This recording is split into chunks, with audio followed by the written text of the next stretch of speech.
ഇവരപ്പോ ചെന്നൈയിലേക്ക് പോയി പല കൂടിക്കാഴ്ച നടത്തി. ആരൊക്കെ കണ്ടു? എന്താണ്? ചെന്നൈയിൽ രജനീകാന്തിനെ കണ്ടു. ചെന്നൈ പോയത് ഇപ്പൊ അങ്ങോട്ട് ഡിസ്ക്ലോസ് ചെയ്യാനായിട്ടില്ല. എല്ലാ കാര്യം തുറന്നു പറയല. നമ്മുടെ രാഷ്ട്രീയ മൂവ്മെന്റിന്റെ ഭാഗമായിട്ട് തന്നെ പോയതാണ്. അതിൽ ഉത്തരവാദിത്തപ്പെട്ട കുറെ ആളുകളെ കണ്ടിട്ടുണ്ട്, കാര്യങ്ങൾ സംസാരിച്ചിട്ടുണ്ട്. അപ്പോ ഇന്ത്യയിലെ ഏറ്റവും വലിയ മതേതരത്വം ശക്തമായി ഉയർത്തിപ്പിടിക്കുന്ന ഒരു നേതാവ്, അവരുമായി ബന്ധപ്പെട്ട ആളുകളെയൊക്കെ കണ്ടിട്ടുണ്ട്. അല്ല, അതാരെ വേണമെങ്കിൽ നമുക്ക് പറയാം.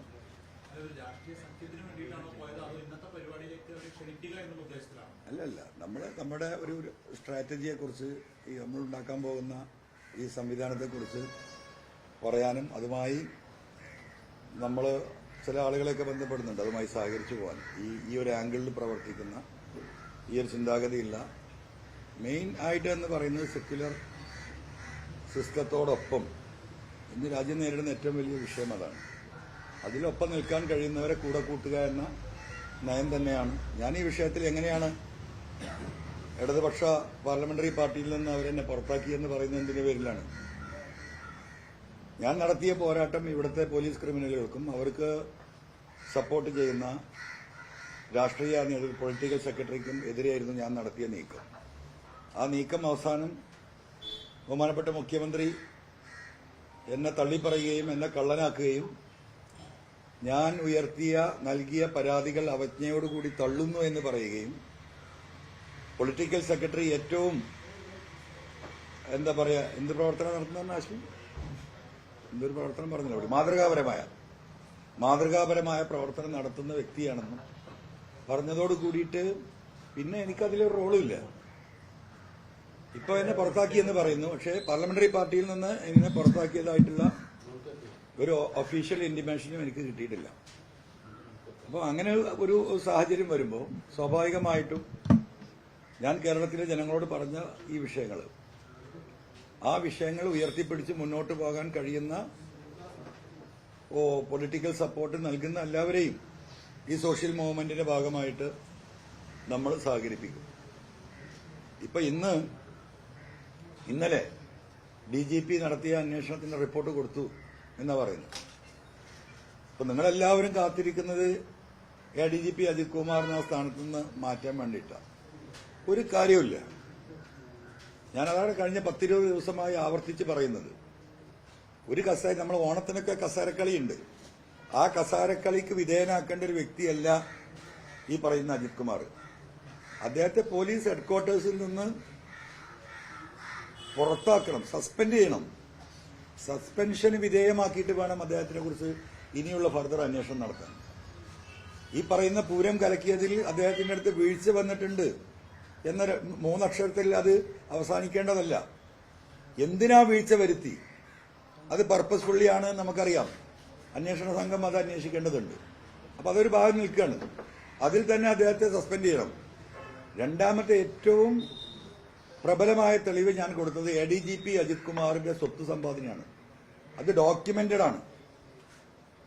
ആ ഡോക്യുമെന്റ് ആ ടേബിളിൽ കിടക്കെ 35 ലക്ഷത്തിന് വാങ്ങിയ ഒരു ഫ്ളാറ്റ് 10 ദിവസം കൊണ്ട് 65 ലക്ഷത്തിന്, അതും പൂർണ്ണമായും കള്ളപ്പണം. വാങ്ങുന്നത് കള്ളപ്പണം കൊടുത്ത്, വിൽക്കുമ്പോൾ വാങ്ങുന്നതും കള്ളപ്പണം കൊടുത്ത്. അപ്പൊ 2 കള്ളപ്പണ ഇടപാടുകൾ. ഇങ്ങനെ ഒരു രജിസ്റ്റർ ഓഫീസിൽ എങ്ങനെ ഒരു രജിസ്ട്രേഷൻ നടക്കും? ആ രജിസ്ട്രാളെ ഭയപ്പെടുത്തിയിട്ട് തന്നെയാണ് ചെയ്തിരിക്കുന്നത്. 100 രൂപ ഒഫീഷ്യലായിട്ട് ആ ട്രാൻസാക്ഷനിലില്ല. ഇതിലപ്പുറം ഒരു തെളിവിനി എന്താ വേണ്ടത് സസ്പെൻഡ് ചെയ്യാൻ? അപ്പോ ഇതെല്ലാം നാടകമാണ്. അപ്പൊ ആ വിഷയങ്ങൾ മുഴുവൻ കേരളത്തിലെ ജനതയുടെ മുന്നിൽ നിൽക്കുകയാണ്. പിന്നീട് ഞാൻ പറഞ്ഞിട്ടുള്ള കാര്യങ്ങൾ അത് റിപ്പീറ്റ് ചെയ്യുന്നില്ല. ഞാൻ ഒറ്റ കാര്യത്തിൽ കോൺസെൻട്രേറ്റ് നിൽക്കുന്നു. ADGP അജിത് കുമാറിനെ സസ്പെൻഡ് ചെയ്യാൻ ഞാൻ ഈ ഉന്നയിച്ച കാര്യങ്ങൾ മാത്രം മതി. പക്ഷെ എന്താണ്, ഇപ്പോഴും കെട്ടിപ്പിടിച്ചിരിക്കുകയാണല്ലോ, കെട്ടിപ്പിടിച്ചിരിക്കുകയാണ്. ഒരു നിലക്കും കൈവിടില്ല. ആർക്ക് കൊടുക്കുന്ന മെസ്സേജാണിത്? അപ്പൊ അതാണ് ഈ നെക്സസ്, ഞാൻ ഈ പറയുന്ന നെക്സസ്. പൊളിറ്റിക്കൽ സെക്രട്ടറി, മുഖ്യമന്ത്രി, പൊളിറ്റിക്കൽ സെക്രട്ടറി, ADGP അജിത് കുമാറിന്റെ താഴേക്കുള്ള മലപ്പുറം എസ് പിമാരായിരുന്ന ശശിധരൻ, ഈ പറയുന്ന സുജിത് ദാസ് തുടങ്ങി ഒട്ടനവധി ആളുകൾ. അന്വേഷണം ഇതുവരെ എവിടെ എത്തിയിട്ടില്ല. ഞാൻ പറഞ്ഞു, ഞാൻ കൊടുത്ത പരാതിയിൽ എന്റെ അടുത്ത് നിന്ന് ഇതുവരെ മൊഴിയെടുത്തിട്ടില്ല. രണ്ടാമത് മിനിഞ്ഞാന്നാണ് വിജിലൻസ് വരുന്നത്.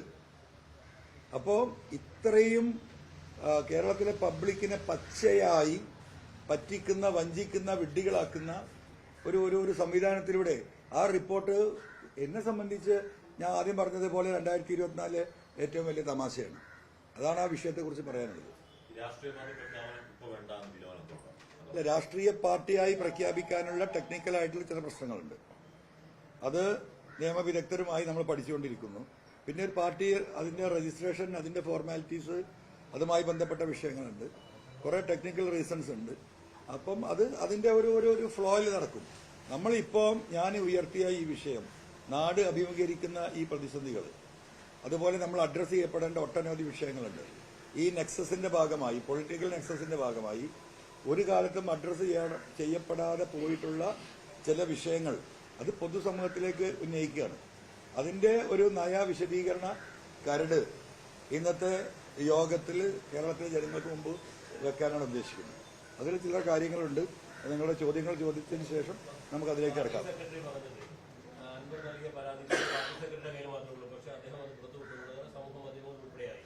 അത് നിങ്ങൾ തന്നെ മാധ്യമങ്ങളോടും ജനസമൂഹത്തോടും പറഞ്ഞ എല്ലാവരും പരിശോധിച്ചു. അതിൽ ഒരു കാര്യവും കഴമ്പുള്ളതില്ല. അതുകൊണ്ട് അത് ഗൗരവിക്കേണ്ട കാര്യമില്ല. അതിൽ ശശിക്കെതിരായ ആരോപണത്തിൽ ഒരു കാര്യവും പരിശോധിക്കേണ്ടതോ പരിഗണിക്കേണ്ടതോ ആയതില്ല എന്നുള്ളതാണ്. അത്ര ലാഘവത്തോടെ തള്ളാവുന്ന ഒരു പരാതിയാണോ? അല്ല, അത് കേരളത്തിലെ എന്താ പറയാ സഖാക്കൾ പരിശോധിക്കട്ടെ, പൊതുസമൂഹം പരിശോധിക്കട്ടെ.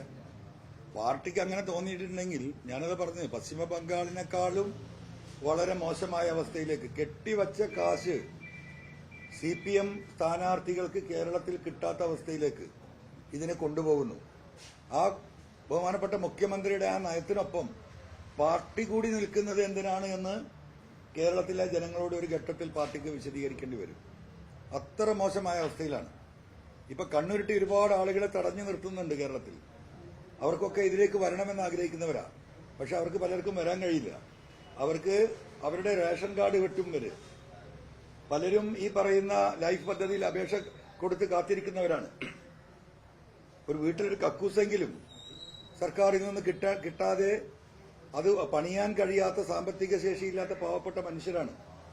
ഇത്തരത്തിൽ പാവപ്പെട്ട സഖാക്കളെയും പൊതുസമൂഹത്തെയും കണ്ണുരുട്ടി അവരവിടെ നിർത്തുന്നുണ്ട്. പക്ഷെ ഇവർക്കൊക്കെ പ്രതികരിക്കാനുള്ള ഒരു ദിവസം വരും. അത് തെരഞ്ഞെടുപ്പാണ്. ആ തെരഞ്ഞെടുപ്പിൽ ഇന്ന് പാർട്ടി ഈ ഒരു കാര്യത്തിൽ ഒരു പുനർവിചിന്തനം നടത്തിയിട്ടില്ലെങ്കിൽ കേരളത്തിൽ കമ്മ്യൂണിസ്റ്റ് പാർട്ടിയുടെ അവസാനമാണ് എന്ന കാര്യത്തിൽ ഒരാൾക്കും തർക്കമുണ്ടാവില്ല. അതാണ് നമ്മൾ കണ്ടുകൊണ്ടിരിക്കുന്നത്. അത് ബഹുമാനപ്പെട്ട പ്രിയപ്പെട്ട പാർട്ടി സഖാക്കൾ അത് മനസ്സിലാക്കുന്നുണ്ടാവും. ഇന്ന് നിങ്ങൾക്ക് കാണാലോ ആയിരക്കണക്കിന് സഖാക്കൾ വരുന്നത്. ഇവരെന്താ പറയുന്നത്?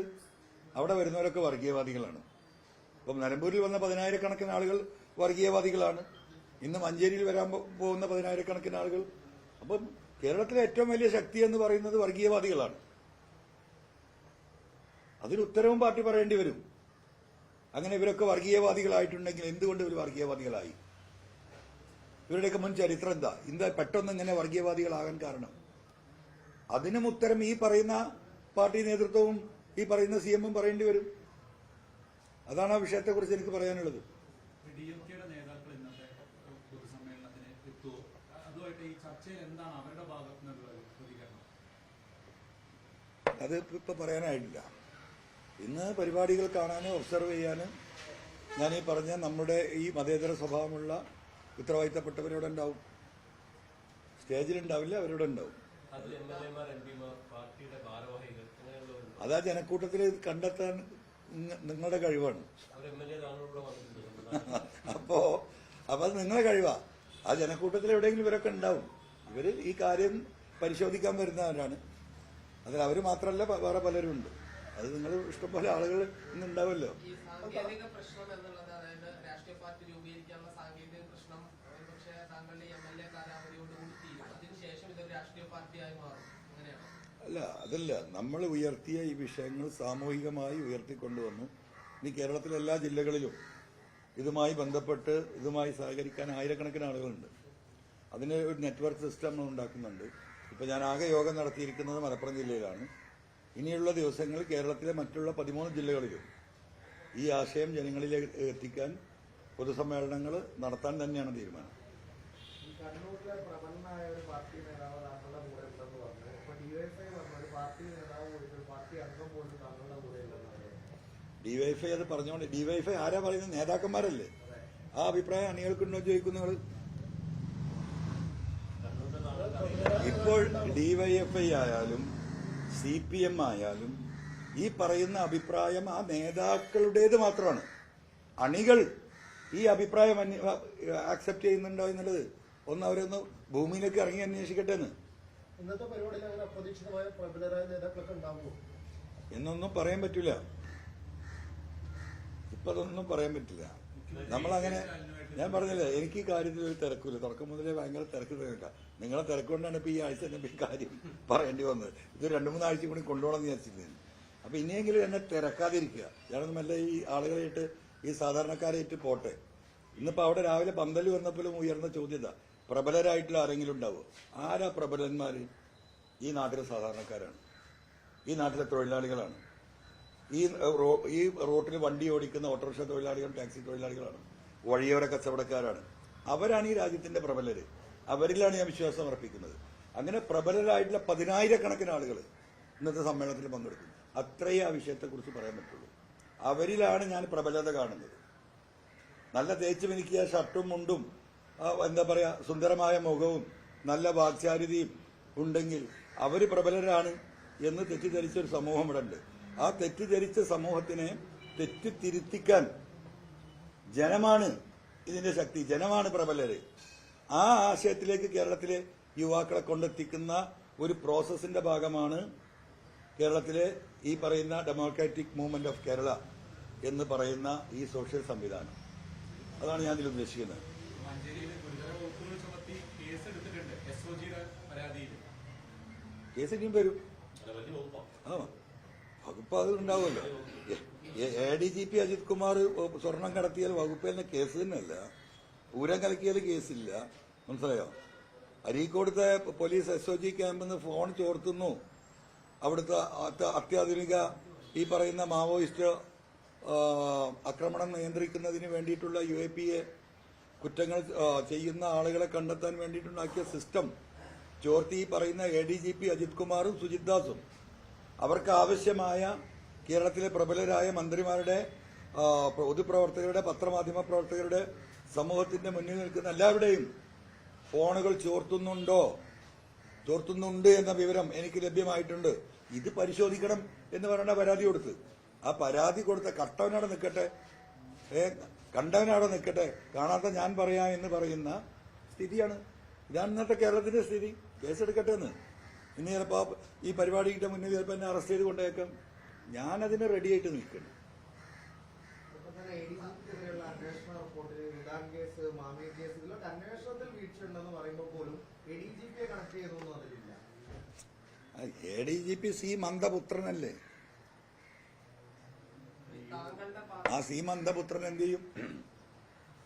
താങ്കളുടെ പാർട്ടിയുടെ ഷോർട്ട് ഫോം DMK എന്നാണ് പേര്. അപ്പൊ DMK അത്ര ശക്തമല്ലെങ്കിലും കേരളത്തിലെ ഒരു പാർട്ടി എന്ന നിലയ്ക്ക് തമ്മിലൊരു കൺഫ്യൂഷൻ വരുമോ?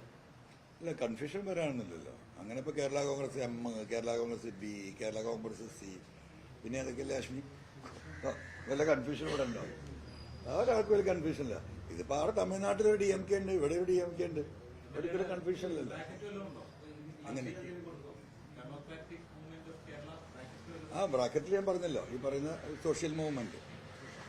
താങ്കളുടെ പാർട്ടിയോടുള്ള നിലപാട് വൈകാതെ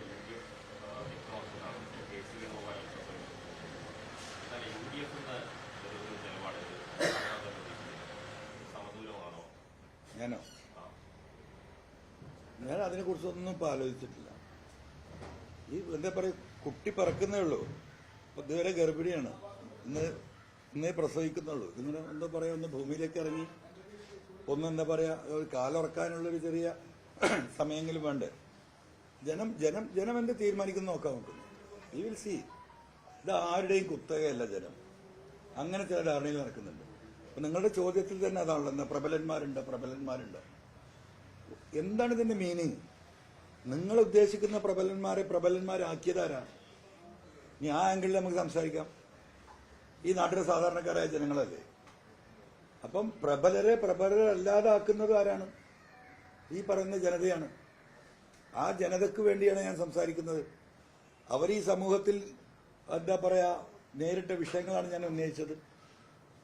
ഒരു ജില്ലയെ തന്നെ പരിപൂർണമായിട്ടും അപരവൽക്കരിക്കുന്ന രീതിയിൽ പറയുക മാത്രമല്ല, അത് ലോകം മുഴുവൻ എത്തത്തക്ക രീതിയിൽ ഡൽഹിയിൽ പോയിട്ട് പത്രസമ്മേളനം നടത്തുക, എന്നിട്ട് പിന്നെ ഞാനത് അങ്ങനെ പറഞ്ഞില്ല എന്ന് പറയാം. എന്താ ഇവർക്ക് പറ്റിയ PR ടീമിന് പറ്റിയ അമളിയാണെന്ന് പറയുക.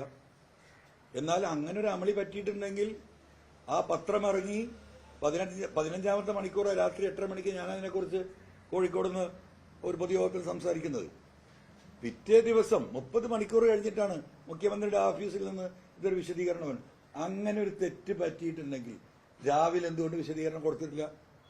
അപ്പൊ ഇതൊക്കെ പച്ചക്കള്ളല്ലേ, പച്ചക്കള്ളം. ഇതൊക്കെ ഇനിയും നമ്മൾ വെറുതെ ചർച്ച ചെയ്തുകൊണ്ടിരിക്കണം. ആളുകൾക്ക് ഇതൊക്കെ മനസ്സിലായിട്ടുണ്ട്.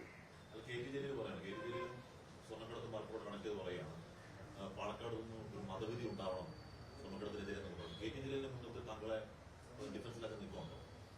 എന്നെ ഡിഫൻസിലാക്കാൻ ഒരാൾക്കും കഴിയില്ല. കാരണം ഞാൻ ഉന്നയിക്കുന്ന ഈ നാട്ടിലെ സാധാരണ മനുഷ്യരുടെ വിഷയമാണ്. ഇവിടെ പോലീസ് നടത്തിയ ക്രിമിനൽ ആക്ടിവിറ്റിയെ കുറിച്ചാണ് ഞാൻ പറയുന്നത്. ഇത് കൊണ്ടോട്ടി അങ്ങാടിയിലെ കടല വറക്കുന്നവർക്കറിയാം. ഈ ഇന്റലിജൻസും വിജിലൻസും ക്രൈംബ്രാഞ്ചും SSBയും എല്ലാം ഒരു പോലീസ് സേനയിലുണ്ടായിട്ട് ഒരു SP-യും ഒരു ഡാൻസ് ഓഫ് സംഘവും ഇത് നടത്തി നമുക്ക് വിശ്വസിക്കാൻ കഴിയില്ല. അതുകൊണ്ടാണ് ഞാൻ പറയുന്നത് ഈ ADGP അജിത് കുമാറും P ശശിയിലേക്കും അവരുടെ കൃത്യമായ സഹായവും അവരുടെ ഒരു ഉറപ്പുമില്ലെങ്കിൽ എങ്ങനെ 3 കൊല്ലം നടത്തുക? ഒരു 5 ആളെ കടത്തി 10 സ്വർണം പൊട്ടിച്ച് നമുക്ക് മനസ്സിലാക്കാം. ഇത് അങ്ങാടി പാട്ടാണ്. രാത്രിയിൽ വരുന്ന പാസഞ്ചർ ഇത് അടിച്ചു മാറ്റാൻ കരിപ്പൂർ എയർപോർട്ടിന്റെ 2 കിലോമീറ്റർ നീളത്തിലുള്ള മെയിൻ റോഡിന്റെ 2 ഭാഗത്തുള്ള കടകൾ രാത്രി 10 മണിക്ക് അടക്കണം. അലിഖിത നിയമം.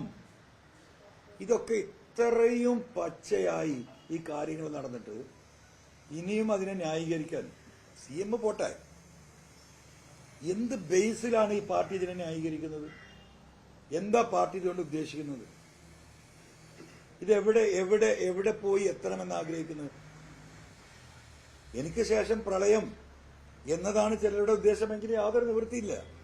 അതിന് പാർട്ടി കൂടി അതിന് നിന്ന് കൊടുക്കുക എന്ന് പറയുമ്പോൾ അത് ഈ പാർട്ടിയിൽ പ്രതീക്ഷ അർപ്പിച്ച, ഈ സംവിധാനം ഇവിടെ നിലനിൽക്കണമെന്ന് ആഗ്രഹിച്ച കേരളത്തിലെ ഈ പറയുന്ന ലക്ഷോപലക്ഷം വരുന്ന സാധാരണക്കാരായ മനുഷ്യരുടെയും എന്താ പറയാ സഖാക്കളുടെയും അവർക്കൊരു ആശ്വാസമാണിത്. ആ മരമാണ് വെട്ടിക്കളയുന്നത്. മുഖ്യമന്ത്രി നേരത്തെ പറഞ്ഞത് തന്നെയാണ് ജലീൽ മറ്റൊരു വിധത്തിൽ പറഞ്ഞത്. അതെ, പാണക്കാടും ഒരു മതവിധി ഉണ്ടായാൽ ഈ സ്വർണ്ണക്കടത്ത് നിയന്ത്രിക്കാൻ കഴിയുമെന്ന്. അതായത് ഒരു സമുദായത്തെ അല്ലെങ്കിൽ ഒരു മതവിഭാഗത്തെ തന്നെയാണ് അത് പ്രതികൂട്ടിലാക്കി അദ്ദേഹം സംസാരിച്ചത്. അല്ല, ജലീൽ അങ്ങനെ പറഞ്ഞതെന്ന് എനിക്കറിയില്ല. ജലീൽ അത് പറഞ്ഞിട്ടുണ്ടെങ്കിൽ അദ്ദേഹത്തിന്റെ പൊതുജീവിതത്തിൽ അദ്ദേഹം നടത്തിയ ഒരു സമൂഹത്തിന് എതിരെ നടത്തിയ ഏറ്റവും മോശപ്പെട്ട ഒരു സ്റ്റേറ്റ്മെന്റ് ആയിട്ട് അതിനെ കാണാൻ പറ്റും. അത്രത്തോളം അദ്ദേഹം തരം താഴും എന്ന വിശ്വാസം എനിക്കില്ല. ഞാനത് കേട്ടിട്ടില്ല. കേരളത്തിൽ പല മുന്നണികളുമുണ്ട്, പല രാഷ്ട്രീയ പാർട്ടികളുമുണ്ട്. ഇതെല്ലാം ഒഴിവാക്കിക്കൊണ്ട് PV അൻവർ ഈ തമിഴ്നാട്ടിൽ പോയി രാഷ്ട്രീയം അധികം പ്രാപിക്കേണ്ട ആവശ്യമില്ല. ഇവിടെ നിൽക്കാൻ സമ്മതിക്കാത്തതുകൊണ്ട് ഇവിടെ നമ്മളൊരു രാഷ്ട്രീയം എന്ന് പറയുന്നത് ഒരു പഞ്ചായത്തിലോ ഒരു ജില്ലയിലോ ഒരു സംസ്ഥാനത്തോ നിൽക്കുന്നത്. നമ്മുടെ രാഷ്ട്രീയ ഭരണക്രമം എന്താണ്? രാജ്യത്തിന്റെ പാർലമെന്റ്, അതിന്റെ താഴെ സ്റ്റേറ്റ്, അതിന്റെ താഴെ ഡിസ്ട്രിക്ട്, അതിന്റെ താഴെ വരുമ്പോൾ നമ്മുടെ ഗ്രാമപഞ്ചായത്തുകൾ. ഇതാണല്ലോ നമ്മുടെ ഒരു ഭരണക്രമം. അപ്പൊ ഈ രാഷ്ട്രീയം എന്ന് പറയുന്നത് ഒരു പഞ്ചായത്തിനോ ഒരു ജില്ലക്കോ ഒരു സ്റ്റേറ്റിനോ ഉള്ളതല്ല. നമ്മളൊരു രാഷ്ട്രീയപരമായ നമ്മുടെ ഒരു കാഴ്ചപ്പാട് ഒരു രാജ്യത്തിന്റെ വ്യവസ്ഥാപിതമായ വ്യവസ്ഥിതിക്കനുസരിച്ച് വേണം നമ്മൾ അതിനെ ഷേപ്പ് ഔട്ട് ചെയ്യാൻ. അപ്പൊ സ്വാഭാവികമായിട്ടും രാജ്യം നേരിടുന്ന ഏറ്റവും വലിയ വിഷയം നമ്മൾ ആദ്യം സൂചിപ്പിച്ച പോലെ ഈ പറയുന്ന കമ്മ്യൂണൽ ഇഷ്യൂസും വർഗീയതയും തന്നെയാണ്. അതിനെ കൃത്യമായി അതിനെതിരെ അഡ്രസ് ചെയ്യുന്ന ഒരു ലീഡർഷിപ്പ് സ്വാഭാവികമായിട്ടും ആ ഒരു മൈൻഡിലൊരു വ്യക്തി എന്ന നിലക്ക് ഞാനല്ല വേറെ ആരായാലും അന്വേഷിക്കും. അത് ഇന്ന് തെരഞ്ഞാൽ കാണാവുന്ന ഒരു പേര് എന്ന് പറയുന്നത് ഈ പറയുന്ന സ്റ്റാലിൻ തന്നെയാണ്. നിങ്ങളൊന്ന് ആലോചിച്ച് നോക്കൂ. ഈ പാർലമെന്റ് തെരഞ്ഞെടുപ്പിൽ 40 സീറ്റാണ് അവിടെ. 23 സീറ്റിലാണ് ആ പാർട്ടി മത്സരിച്ചത്. ബാക്കി 17 സീറ്റും ഘടകകക്ഷികൾക്ക് കൊടുത്തിരിക്കുന്നു. സത്യത്തിൽ അവിടെയുള്ള ഘടകകക്ഷികളുടെ അവസ്ഥ എനിക്കറിയാം. ഒരു 5-8 സീറ്റ് പോലും കൊടുത്താൽ തൃപ്തരാകും മൊത്തം അവിടെയുള്ള എല്ലാ ഘടകകക്ഷികൾക്കും. പക്ഷെ എന്താ അദ്ദേഹം ചെയ്തത്? ഒരു വോട്ട് പോലും പോകരുത്, ഒരു കമ്മ്യൂണിറ്റി പോലും നഷ്ടപ്പെടരുത്, ഒരു സാമൂഹ്യ സംഘടനയുടെ വോട്ട് പോലും BJP-യിലേക്ക് പോകരുത്. BJP-യുടെ എൻട്രി അങ്ങനെ തന്നെ അങ്ങോട്ട് സീൽ ചെയ്തു. എന്തുമാത്രം വലിയ സാക്രിഫൈസ് ആ പാർട്ടി നടത്തിയത്. തിരിച്ചു നിങ്ങൾ കേരളത്തിലേക്ക് ആലോചിച്ച് നോക്കൂ. എന്ത് വില കൊടുത്തും ഇതുവരെ ഒരു രാഷ്ട്രീയ പാർലമെന്റിൽ ഒരു സീറ്റ് നേടാൻ കഴിയാത്ത BJP-ക്ക് ഒരു സീറ്റ് ഉണ്ടാക്കി കൊടുക്കാൻ, ഒരു രാഷ്ട്രീയ സംവിധാനത്തിന്റെ സമവാക്യങ്ങളെ തെറ്റിക്കാൻ ചില്ലറ താല്പര്യങ്ങൾക്ക് വേണ്ടി കേരളത്തിലെ തൃശൂർ പൂരം തന്നെ കലക്കി, അതിനൊരു ADGP-യെ വിട്ട് അതിനു വേണ്ടിയുള്ള ഉദ്യോഗസ്ഥന്മാരെ അയച്ചിട്ട് കലക്കി അവർക്ക് സീറ്റ് ഉണ്ടാക്കി കൊടുക്കാൻ ആർക്ക് സാധിച്ചു? കേരളത്തിലെ CM-ന് സാധിച്ചു. ഒരു തർക്കവും ആർക്കില്ലല്ലോ. അപ്പൊ അത് രണ്ടുമാണ് വ്യത്യാസം.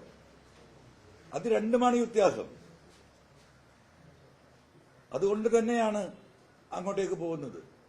ഈ CPM ആയിട്ടാണ് ഫൈറ്റ് ചെയ്യുന്നത്. മുഖ്യമന്ത്രി PCC അങ്ങനെ പ്രമുഖമാരുമായിട്ടാണ് താങ്കൾ വിചാരിച്ചാലും അവരൊക്കെ പ്രഗത്ഭർ തന്നെയാണ്. അപ്പോൾ ഒരു പാർട്ടി രൂപീകരിക്കുക അല്ലെങ്കിൽ അതൊരു കൂട്ടായ്മയിലേക്ക് മാറുക എന്നൊക്കെ പറയുമ്പോഴും അതിന് നിയമപരമായ കാര്യങ്ങളുണ്ട്. അത് സംഘടന നിയമപരമായി രജിസ്ട്രേഷൻ ഇല്ലെങ്കിൽ പോലും പൊതുയോഗത്തിൽ ആ സംഘടന പ്രഖ്യാപിച്ചാൽ പോലും അതിന്റെ വിഷയങ്ങൾ ഒക്കെ കേസിലേക്ക് മറ്റൊക്കെ പോകാം. നിയമവിദഗ്ധമായി അല്ല, അതൊക്കെ ഭയപ്പെട്ടിട്ട് അതൊക്കെ ബാധിക്കാൻ പോകുന്ന ഇപ്പൊ ഈ 3 വർഷത്തെയാണല്ലോ. അപ്പൊ ഇതിന്റെയൊക്കെ ആകത്തുക ചുരുക്കുന്നതാണ്. ഞാനിതൊക്കെ നിർത്തിയിട്ട് ആ സാധനം തൊക്കിൽ വെച്ചിട്ട് MLA ആയിട്ട് ഇങ്ങനെ ഇരിക്കണം എന്നല്ലേ. അങ്ങനെ ഇരിക്കാനൊന്നും ഞാൻ ഉദ്ദേശിക്കുന്നില്ല. നമ്മൾക്ക് നമ്മൾ ഉന്നയിച്ച വിഷയങ്ങൾ മുന്നോട്ട് കൊണ്ടുപോകണം. അതിന് നമുക്ക് കുറച്ച് പിൻബലം വേണം. അതിന്റെ ഒരു പിൻബലം ഈ പറയുന്നത്, ഇപ്പൊ ഒരു നിയമസഭയിൽ ഞാനൊരു നിയമസാമാജികന എന്ന നിലയ്ക്ക് എനിക്ക് കുറെ നിയമ സംരക്ഷണമുണ്ട്. ആ സംരക്ഷണ വലയം എത്രത്തോളം നിലനിർത്താൻ കഴിയോ അത്രത്തോളം നോക്കും. ആ സംരക്ഷണ വലയത്തിന്റെ ഉള്ളിൽ നിന്നുകൊണ്ട് ഈ ഫൈറ്റ് മുന്നോട്ട് കൊണ്ടുപോകാൻ കഴിയില്ലെങ്കിൽ അപ്പത് ബ്രേക്ക് ചെയ്യും. അതല്ലാതെ കാലാകാലം ഇത് താങ്ങി പിടിച്ചിരിക്കുക എന്നുള്ള ഉദ്ദേശമൊന്നുമില്ല. ഇന്നത്തെ ഒരു സാഹചര്യം ഇപ്പൊ 8-10 കേസിന്റെ പേരിലുണ്ട്. ഇനി എത്ര കേസുകൾ അതിന്റെ എന്താ പണിപ്പുരയിലാണെന്നറിയില്ല. ഈ മൂവ്മെന്റ് മുന്നോട്ട് കൊണ്ടുപോകണം. അപ്പൊ ഇത് ഇങ്ങനെയുള്ള വല്ലാത്തൊരു സിറ്റുവേഷനിലാണ്. ആ സിറ്റുവേഷനെ എങ്ങനെ മാനേജ് ചെയ്യാൻ പറ്റും ടെക്നിക്കലായിട്ട് ലീഗലായിട്ട് എന്നുള്ള നോക്കുന്നത്. എന്താ പറയാ, അത് കളരിപ്പയറ്റും കുംഫും കരാട്ടെ എല്ലാം കൂടെ പഠിച്ചിട്ടില്ല ഒരു കളി കളിച്ചു നോക്കുകയാണ്. ഇങ്ങനെയൊക്കെ ആണെങ്കിൽ എനിക്ക് ലീഗൽ റൈറ്റ് ഉണ്ടെങ്കിൽ പോലും നാളെ രാവിലെ തന്നെ എന്നെ സസ്പെൻഡ് ചെയ്യപ്പെടാം നിയമസഭയിൽ നിന്ന്. ഒരു തർക്കമില്ല. എന്നെ പാർട്ടിയിൽ നിന്ന് ഇതുവരെ പാർലമെന്ററി പാർട്ടിയിൽ നിന്ന് പുറത്താക്കിയ നോട്ടീസ് കിട്ടിയിട്ടില്ല. ഞാൻ സ്പീക്കർക്ക് കത്ത് കൊടുത്തിട്ടുണ്ട്. ഞാൻ എന്റെ സീറ്റ് മാറ്റിയത് എന്തിന്റെ അടിസ്ഥാനത്തിലാണ്, പ്രതിപക്ഷ ബെഞ്ചിലേക്ക് എന്തടിസ്ഥാനത്തിലാണ് എന്നെ മാറ്റിയത്, അതിന്റെ കാരണം അറിയിക്കണമെന്ന് പറഞ്ഞ് കത്ത് കൊടുത്തിട്ടുണ്ട്. ആ കത്തിന് മറുപടി കിട്ടുമോ നോക്കട്ടെ. ആ മറുപടിക്കനുസരിച്ചായിരിക്കും ഈ നിലപാട് സ്വീകരിക്കുക. അപ്പൊ പിന്നെ ഇത്രയൊക്കെ ഈ പറയുന്ന നിയമപരിരക്ഷയുടെ ഉള്ളിൽ നിന്നുകൊണ്ട് ഞാൻ പ്രവർത്തിച്ചാൽ പോലും നാളെ പൊളിറ്റിക്കലി എന്നെ സസ്പെൻഡ് ചെയ്യുകയാണെങ്കിൽ എന്റെ പ്രതീക്ഷ കേരളത്തിലെ അല്ലെങ്കിൽ ഇന്ത്യയിലെ നിയമവ്യവസ്ഥിതിയിലാണ്. ആ നിയമപരമായ പോരാട്ടം നമ്മൾ നടത്തും. സ്പീക്കർക്കാവും. അത് സ്പീക്കറാണ് എന്റേത്. അറിയിച്ചിട്ടില്ല. എന്തിനു മാറ്റിയെന്നും അറിയിച്ചിട്ടില്ല.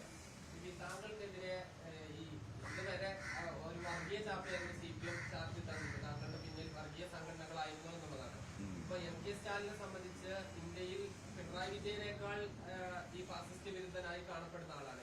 ഇനി സ്റ്റാലിനുമായിട്ട് DMK ആയിട്ട് സഹകരിച്ച് പ്രവർത്തിക്കുകയാണെങ്കിൽ പുതിയതായിട്ട് എന്ത് ചാപ്പയാണ് പ്രതീക്ഷിക്കുന്നത്? പലതും ആക്കാന്ന് അവർക്ക് എന്ന് പറയാൻ. ഞാൻ പറഞ്ഞില്ലേ, ഒരു മുസ്ലിം വിട്ടുപോയാൽ ഓൻ സുഡാപ്പി, ഒരു ഹിന്ദു വിട്ടുപോയാൽ ഓൻ സംഘി, ഒരു ക്രിസ്ത്യാനി CPM വിട്ടാൽ ഓൻ ക്രിസംഗി. ആ പടി ഇറങ്ങുന്നതിന് മുമ്പ് കുത്തും. ആ സ്റ്റെപ്പ് ഇറങ്ങുന്നതിന് മുമ്പ് കുത്തിക്കാളും. അത് കുറെ ആളവർ കുത്തി. അപ്പൊ അതുകൊണ്ട് തന്നെ അതിനാദ്യം എന്താ പറയാ നേരിട്ടത്. വീട്ടില് ജോലി ചെയ്തിരുന്ന എന്താ പറയാ പിന്നാക്ക സമുദായത്തിൽപ്പെട്ട കാളിക്കുട്ടിയുടെ മുലപ്പാല് ഞാൻ കുടിച്ചിട്ടുണ്ട് എന്ന് എന്നെ കൊണ്ട് അവർ പറയിച്ചതാ.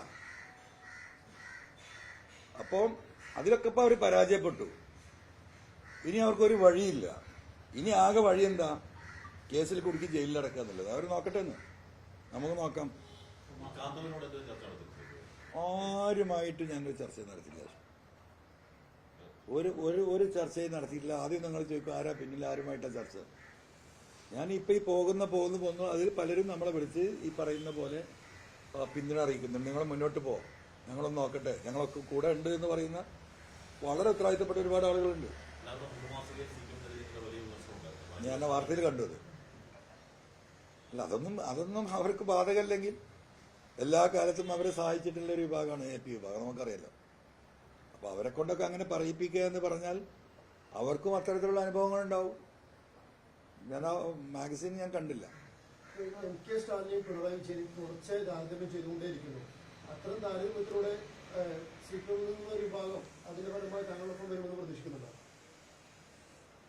ഒന്നും കൂടെ ചോദിച്ചാൽ എന്റെ മൈൻഡ് പോയി. MK സ്റ്റാലിനെയും പിണറായി വിജയനും കണ്ണെടുത്തു എങ്ങനെ MK സ്റ്റാലിനെയും പിണറായി വിജയനും സംഘപരിവാർ വിരുദ്ധരുടെ പേരിലും മറ്റു തുടർച്ചയായി അത് താരതമ്യം ചെയ്തുകൊണ്ടിരിക്കുക. അതിന്റെ ഉദ്ദേശം കമ്മ്യൂണിസ്റ്റ് പാർട്ടിയിൽ നിന്നുള്ള ഒരു വിഭാഗത്തെ അടർത്തി താങ്കളൊപ്പം കൂട്ടാനാവുമെന്നുള്ള പ്രതീക്ഷയാണോ? ഉണ്ടല്ലോ, ഇന്നലെ അടർത്തുന്ന ഓൾറെഡി ഉണ്ടല്ലോ, ആയിരക്കണക്കിന് സഖാക്കളുണ്ട്.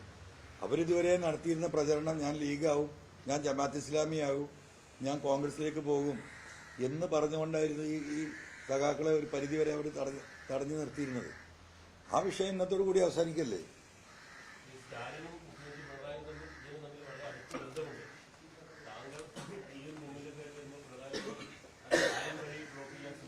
അല്ല, ഞാൻ അങ്ങനെ ഒരു സ്റ്റാലിനെ കണ്ടിട്ട് ഇറങ്ങിയല്ലത്.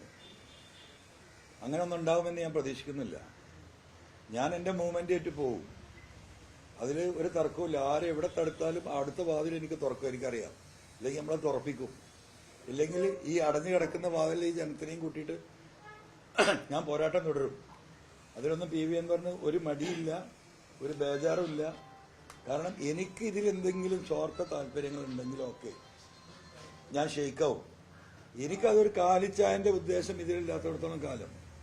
ഇപ്പൊ മഞ്ചേരി ഇന്നത്തെ പരിപാടി നടക്കുക, എനിക്ക് കടം ഇല്ലെങ്കിൽ തന്നെ കടത്തിന്റെ മുകളിൽ അടുത്ത കടം കയറുകയാണ്. ഒരു 10 സെന്റ് വിൽക്കാന്ന് വിചാരിച്ചാൽ യാതൊരു മാർഗമില്ല. എല്ലാത്തിലും കൊടുത്തിട്ട് മിച്ചഭൂമിയാണ് കേസിട്ട് വെച്ചിട്ടുണ്ട്. മനസ്സിലായില്ലേ? ഒരു മനുഷ്യനെ മൂവ് ചെയ്യാൻ പറ്റാത്ത രീതിയിൽ 4 വഴിക്കും എന്നെ ലോക്കാക്കിയിട്ടുണ്ട്. അതിന്റെ ഇടയിൽ നിന്നിട്ടാണ് ഈ എന്താ പറയാ ഇതിന് നേതൃത്വം കൊടുക്കുന്നത്. ഇപ്പൊ 7 കൊല്ലമായി നിങ്ങളൊക്കെ പാടെ പൂട്ടിച്ച പാർക്ക് സുപ്രീം കോടതി വരെ പോയിട്ട് അതിപ്പോ തുറക്കാനുള്ള order disaster management geological survey of India വന്ന് സർവേ നടത്തി ഇത് ഡിസാസ്റ്ററിലല്ല എന്ന് ഒഫീഷ്യലി അവര് അത് സർട്ടിഫൈ ചെയ്ത് കേരളത്തിലെ ഡിസാസ്റ്റർ മാനേജ്മെന്റിന് ആ ഫയല് കൈമാറി. ഡിസാസ്റ്റർ മാനേജ്മെന്റിന്റെ CMന്റെ അണ്ടറിലായതുകൊണ്ട് CMന്റെ ഇനീഷ്യൽ വേണം. ആ സാധനം അദ്ദേഹത്തിന് മേശപ്പുറത്ത് കിടക്കുകയാണ്.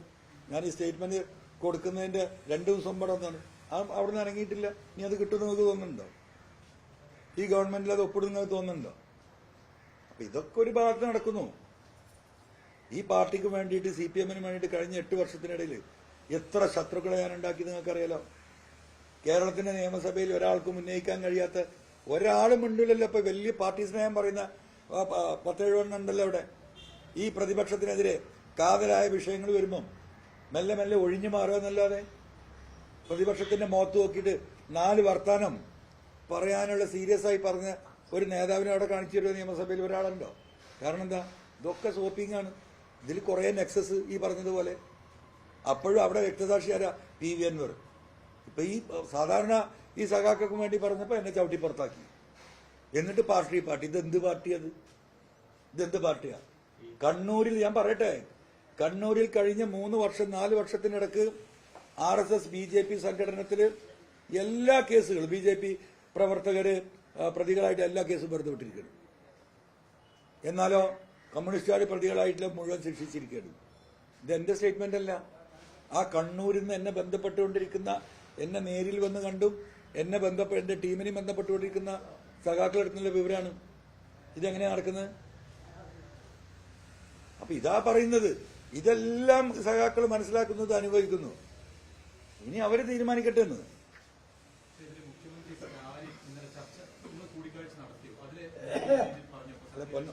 പൊന്നു സുഹൃത്ത്, അതിപ്പോ കൂടുതൽ നമുക്ക് എക്സ്പ്ലെയിൻ ചെയ്യാൻ വയ്യ. നമുക്ക് ഇന്നത്തെ കാര്യത്തിൽ ചെറിയ കാര്യങ്ങൾ കൂടി പറഞ്ഞ് നമുക്ക് അവസാനിപ്പിക്കാം. എനിക്കിനി അവിടെ ഇന്നൊരു 3 മണിക്കൂർ പ്രസംഗിക്കാൻ, ഇല്ലെങ്കിൽ തന്നെ തൊണ്ട വയ്യ. ഇതായി വരുന്നത് ഒന്നെ.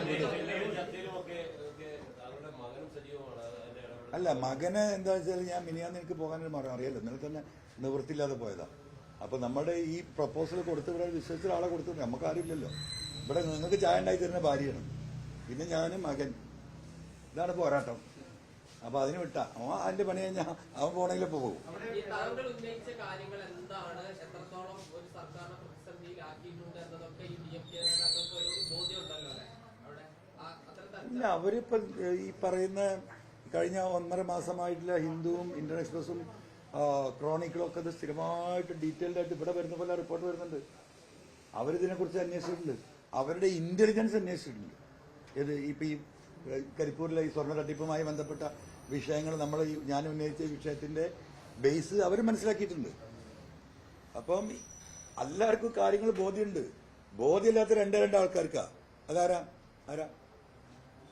ആരാന്ന് ഒന്ന് മുഖ്യമന്ത്രി, പിന്നാരാ? അല്ല, ശശി പോട്ടെ, ശശി ഇതിലെ പ്രതിയല്ലേ, ഗോവിന്ദ മാഷ്. തമിഴ്നാട്ടിലെ ജനങ്ങൾക്ക് മനസ്സിലായി, കേരളത്തിലെ ജനങ്ങൾക്ക് കംപ്ലീറ്റ് മനസ്സിലായി. ഇതൊന്നും മനസ്സിലാത്ത രണ്ടാള്. അപ്പോഴേ നേരത്തെ പറഞ്ഞതുപോലെ തമിഴ്നാട്ടിലെ ഭരണത്തിനൊക്കെ വലിയ സ്വാധീനമുണ്ട്, അല്ലെങ്കിൽ അവർക്ക് ഇടപെടാൻ കഴിയുന്ന വിഷയമാണ് ഈ വന്യമൃഗ ശല്യ പ്രശ്നം.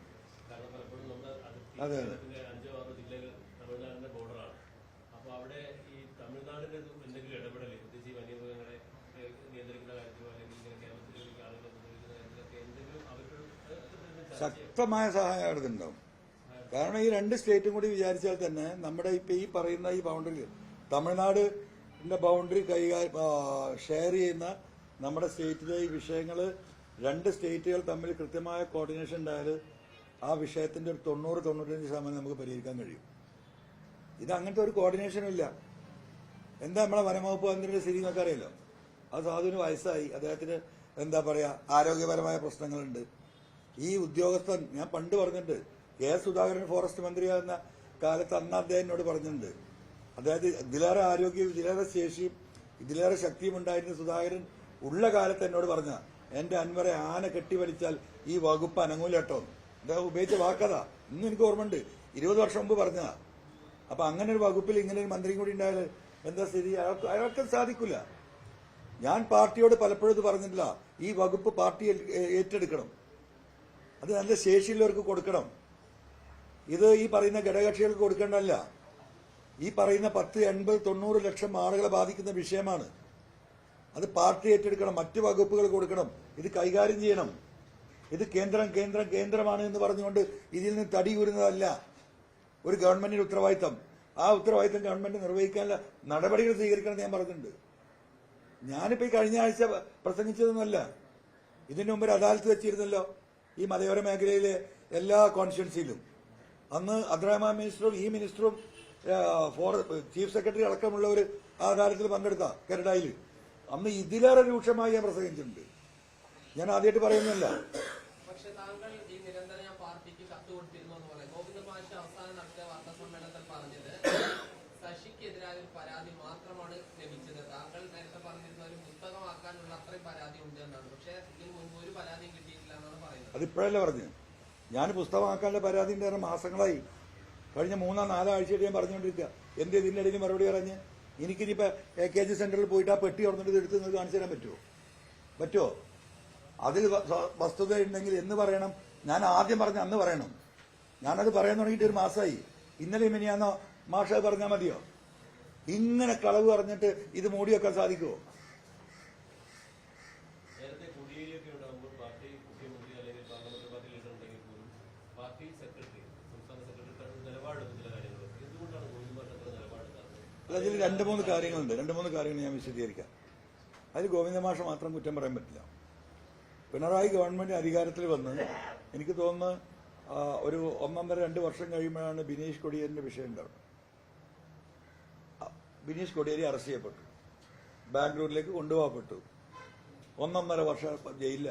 ഇന്നിപ്പോ ആ കേസ് തന്നെ ഇല്ല കേട്ടോ, അതും കൂടി നിങ്ങൾ മനസ്സിലാക്കണം. അദ്ദേഹത്തിനെ പറ്റി ഒരു കുറ്റമില്ല, എല്ലാം കോടതി തള്ളി. അങ്ങനെ 1.5 വർഷക്കാലത്തോളം അദ്ദേഹം ജയിലിലായപ്പോൾ എന്തായി?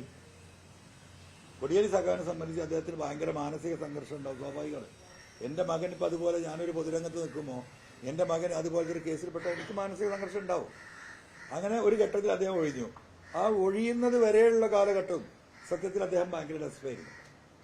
പ്രത്യേകിച്ചൊരു കാര്യത്തിലും ഇടപെടാത്തൊരു മാനസികാവസ്ഥയിൽ അദ്ദേഹത്തിനുണ്ടായിരുന്നു. അത് കഴിഞ്ഞ് അപ്പോഴേക്ക് അദ്ദേഹത്തിന് അസുഖം വന്നു, അത് കുറെ കാലം നീണ്ടുനിന്നു. അപ്പൊ കുറച്ചു കാലം സെക്രട്ടറിഷിപ്പിൽ നിന്ന് അദ്ദേഹം മാറി നിൽക്കേണ്ടി വന്നു. എന്ന് പറഞ്ഞാൽ പാർട്ടിയുടെ ഡയറക്റ്റുള്ള ഇടപെടൽ ഈ ഗവൺമെന്റിന്റെ പ്രവർത്തനത്തിന് നിലച്ചിട്ട് ഈ 3 കൊല്ലമൊന്നുമല്ല.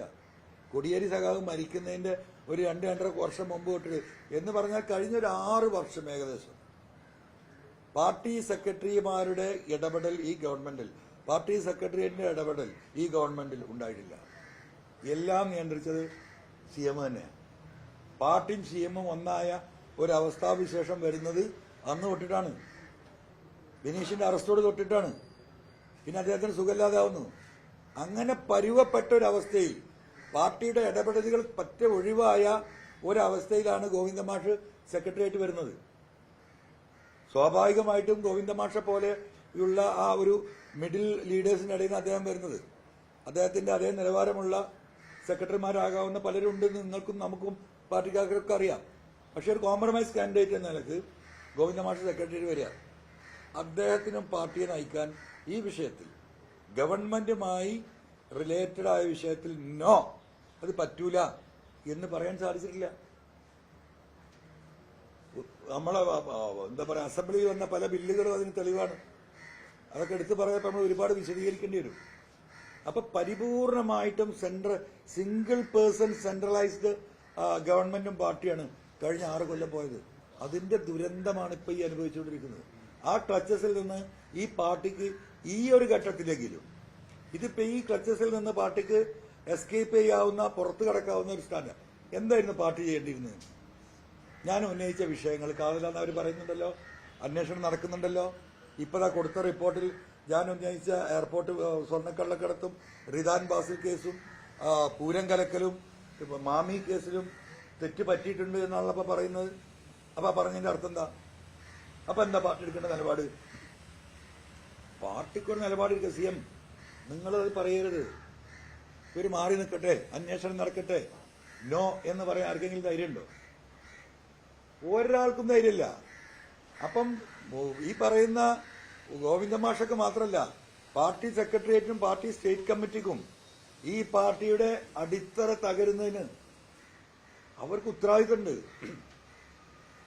കമ്മ്യൂണിസ്റ്റ് പാർട്ടിയെ തകർത്ത നേതാക്കന്മാരെന്ന് നാളെ അടുത്ത തലമുറ ചർച്ച ചെയ്യപ്പെടുന്ന നേതാക്കന്മാരുടെ പേരിലേക്ക് ഈ കണ്ടു കാണപ്പെട്ടവരുടെ പേരും കൂടി വരും. ഒരു CM-ന്റെ പേര് മാത്രമല്ല ഉണ്ടാവുക. അവിടത്തേക്ക് പാർട്ടി പോകുന്നത്. താൽക്കാലിക ചുമതല, അതിനുശേഷം അദ്ദേഹത്തെ മാറ്റേണ്ട സാഹചര്യം എന്താണെന്ന് അറിയില്ല. പക്ഷെ മാറ്റിയാണ് ഗോവിന്ദമാഷ് വരുന്നത്.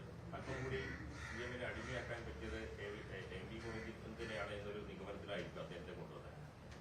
എനിക്കറിയില്ല, അതിനെക്കുറിച്ച് ഞാൻ പറയാനാണല്ലോ. I don't know that. എന്തായാലും ആകത്തുക റിസൾട്ട് ഞാൻ ഈ പറഞ്ഞത് കഴിഞ്ഞ ഒരു 6 വർഷമായിട്ട് കമ്മ്യൂണിസ്റ്റ് പാർട്ടിയുടെ ഒരു സിസ്റ്റത്തിന്റെ നേരെ വിപരീതമായിട്ടാണ് ഈ കാര്യങ്ങൾ മുഴുവൻ നടന്നിരുന്നത്.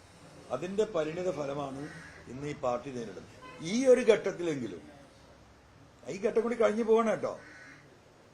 ഇത് എന്താ പറയാ, ഈ കാറ്റ് കൂടി കടന്നു പോയാൽ ഈ പാർട്ടിയെ തിരിച്ചു പിടിക്കാൻ കമ്മ്യൂണിസ്റ്റ് പാർട്ടിയിലെ മുഴുവൻ ആളുകളും തലകുത്തിയാൽ പോലും, തലകുത്തി നിന്നാലും നടക്കില്ല എന്ന് ഉറപ്പാണ്.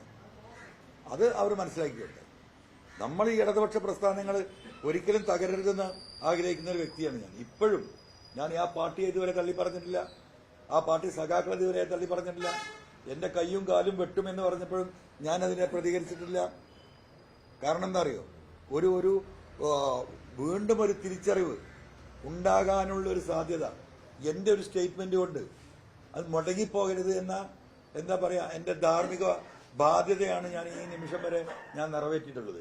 ഇനി അടുത്ത സ്റ്റെപ്പിലേക്ക് ഞാൻ കടന്നാൽ ആ ബാധ്യത കഴിയാൻ പോവാ, ആ ബാധ്യത എന്നിൽ നിന്ന് കഴിയാൻ പോവാ. ഞാൻ കുറച്ചുകൂടി തുറന്നു പറയും ഞാൻ.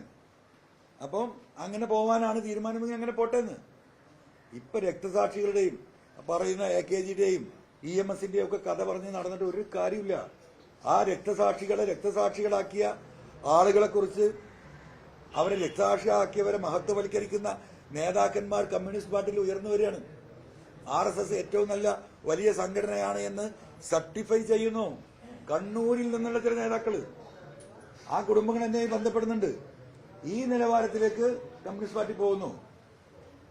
അവിടെയാണ് ഇതിന്റെ വിഷയം. ഈ കഴിഞ്ഞ 6 വർഷമായിട്ട് മുഖ്യമന്ത്രിയും പാർട്ടിയും എല്ലാം ഒന്നാണ്. ഈ മുഖ്യമന്ത്രി ഏകാധിപതിയായിരുന്നു എന്ന് പറഞ്ഞു. പക്ഷെ ഇതേ മുഖ്യമന്ത്രിയല്ലേ താങ്കൾ എത്ര കാലം പിതൃതുല്യരായി അവതരിപ്പിച്ചതും അല്ലെങ്കിൽ താങ്കളുടെ തന്നെ ഗോഡ് ഫാദറായി കൊണ്ടു നടന്നതും? 100%. ഇന്നലെ മിനിയാന്നോ നിങ്ങൾ ആരോ ഒരു ചോദ്യം ചോദിച്ചു, മുഖ്യമന്ത്രി വർഗീയവാദിയാണോ? ഞാൻ പറഞ്ഞല്ലോ, അദ്ദേഹം വർഗീയവാദിയാണ് എന്ന വിശ്വാസം എനിക്കില്ല. ഇപ്പോഴും എനിക്ക് ആ വിശ്വാസമില്ല. പക്ഷേ ഈ RSSന്, ഈ കേന്ദ്ര ഗവൺമെന്റിന് ഈ RSSന്റെ ആവശ്യങ്ങൾക്ക് ഒത്തു നിൽക്കേണ്ടി വന്ന ഒരു ഗതികേടിലാണ് പിണറായി വിജയൻ. അതാ കണ്ടത്.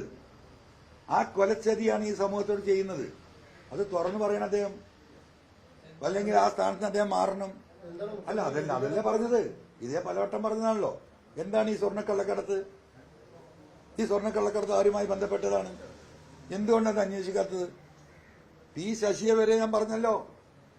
അവിടുന്ന് അങ്ങോട്ട് നിങ്ങൾ അന്വേഷിക്കുന്നത്. നീ അതും എന്റെ വായ കൊണ്ട് പറയണോ? നിങ്ങളാവുമ്പോൾ വായ കൊണ്ടൊന്നും മിണ്ടൂല. പത്രക്കാരായാൽ നിങ്ങൾക്കും നട്ടല് വേണം. നിങ്ങൾക്ക് ബോധ്യപ്പെട്ട കാര്യങ്ങൾ പറയാനുള്ള ത്രാണി നിങ്ങൾക്ക് വേണം. ഇതിപ്പോ എന്നെ കൊണ്ട് പറയിപ്പിക്കാൻ നടക്കുക. നിങ്ങൾ ഒരു ചോദ്യം തിരിച്ചു വെച്ചാൽ നിങ്ങൾക്ക് ആർക്കും ഉത്തരമില്ല. നിങ്ങൾക്കും നിങ്ങളുടേതായിട്ടുള്ള ബാധ്യതകളുണ്ട്. 4ാം തൂണാണ് നിങ്ങൾ, അത് മനസ്സിലാക്കണം. ആ 4ാം തൂണിന്റെ ഉത്തരവാദിത്തം എന്താ? നിങ്ങൾക്ക് പറയാൻ പറ്റാത്തത് പിന്നെ എന്നോട് ചോദിക്കുക. ഞാൻ P. ശശി മുഖ്യമന്ത്രിയുടെ ആഫീസ് വരെ കൊടുന്ന് നിർത്തിയല്ലോ.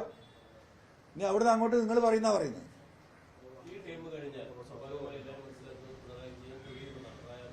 സംഘടനാ രീതിയാണ്. അദ്ദേഹം ഈ ടേം മുഴുവനാക്കൂല. അക്കോർഡിംഗ് ടു മീ ഈ ടേം അദ്ദേഹത്തിന് മുഴുവൻ മുഖ്യമന്ത്രിയായി തുടരാൻ കഴിയില്ല. അല്ലെങ്കിൽ മന്ത്രിസഭ ഉണ്ടാവില്ല. എഴുതി വെച്ചോ, ആസ്മി എഴുതിക്കോ. ഈ പോക്കാണെങ്കിൽ ഇടതുപക്ഷ ഗവൺമെന്റ് തന്നെ ഉണ്ടാവില്ല. അതിന് തർക്കമില്ല. ഒപ്പം സഹിച്ചു നിൽക്കുന്നതിന് പരിധി ഉണ്ടാവും. ഈ കണ്ടു കാണപ്പെട്ട MLA-മാർക്ക് ഒരു പരിധി കഴിഞ്ഞാൽ അത് പൊട്ടും. ഇപ്പൊ മിണ്ടാൻ ഭയപ്പെട്ട് വിഷമിച്ച് നിൽക്കുന്ന പലരുണ്ട്. ഇതെന്തെങ്കിലും ഒരു തീരുമാനം ആവട്ടെ വിചാരിച്ചിട്ട്. ഇനി ഒരു തീരുമാനമാവാതെ ഈ കോലത്തിലാണ് പോണെങ്കിൽ ഈ മന്ത്രിസഭ ഉണ്ടാവില്ല. നിങ്ങൾ എഴുതി വെച്ചോ. അവിടെ ഈ മുഖ്യമന്ത്രി രാഷ്ട്രീയ ഗോഡ്ഫാദർ ആയാണ് പിണറായി വിജയൻ നിശ്ചയിച്ചത്. അവിടെ MK സ്റ്റാലിനെ റീപ്ലേസ് ചെയ്തുകൊണ്ട് ഒരു കൗണ്ടർ തന്നെയാണ്. അതിലേക്കൊന്നും എത്തിയിട്ടില്ലല്ലോ. ഇപ്പൊ രാഷ്ട്രീയത്തിൽ കിടക്കുന്നതല്ലേ. ഞാൻ പറഞ്ഞില്ല, ഞാനിപ്പോ ഈ പറയുന്ന ബഹുമാനപ്പെട്ട MK സ്റ്റാലിനെ ഡിപ്പെൻഡ് ചെയ്തിട്ടൊന്നുമല്ല ഞാൻ നിൽക്കുന്നത്. ഞാൻ ഈ നാട്ടിലെ ജനങ്ങളെ ഡിപ്പെൻഡ് ചെയ്തിട്ടാണ് നിൽക്കുന്നത്. മനസ്സിലായില്ലേ? അപ്പൊ ആ ജനങ്ങളുള്ളിടത്തോളം കാലം അതിനൊരു ആൾട്ടർനേറ്റീവ് ഞാൻ ഉണ്ടാക്കാൻ എനിക്ക് കഴിയും. ഈ മന്ത്രിസഭ ഉണ്ടാവില്ല, ഈ മുഖ്യമന്ത്രി ഉണ്ടാവില്ല എന്ന് പറയുമ്പോൾ CPM-ലെ MLA-മാർക്കാണോ അസംതൃപ്തിയുള്ളത്, അതോ ഘടകകക്ഷി MLA-മാർക്ക് അസംതൃപ്തിയുള്ളത്? ഭരണകക്ഷിയിലെ എല്ലാ MLA-മാർക്കും അതിർത്തിയുണ്ട്. മനസ്സിലായില്ലേ? എന്താ CPI ഇപ്പോൾ നിലപാട് ഇപ്പോഴും ശക്തമാക്കാത്തത്? അവിടെ ഒരു നെക്സസ് ഉണ്ട് ആശ്മി. അവിടെ നെക്സസ് ഉണ്ട്. ആ നെക്സസ് ഒക്കെ ഇപ്പൊ പൊട്ടും. ഇതൊക്കെ ഇങ്ങനെ വരിഞ്ഞ് മുറുക്കി നിർത്തിയാലുണ്ടല്ലോ, ഇരുമ്പാണെങ്കിൽ പോലും അതിന്റെ ടെമ്പർ കൂടിയാൽ പൊട്ടിപ്പോകുന്ന കണ്ടിട്ടില്ലേ? ആ ടെമ്പർ ഓരോ ദിവസവും ഇതിങ്ങനെ ഹീറ്റ് ആകുമ്പോഴാണ് ടെമ്പർ കൂടുക. ആ ഹീറ്റ് വർദ്ധിച്ചുകൊണ്ടിരിക്കുക, പൊട്ടും.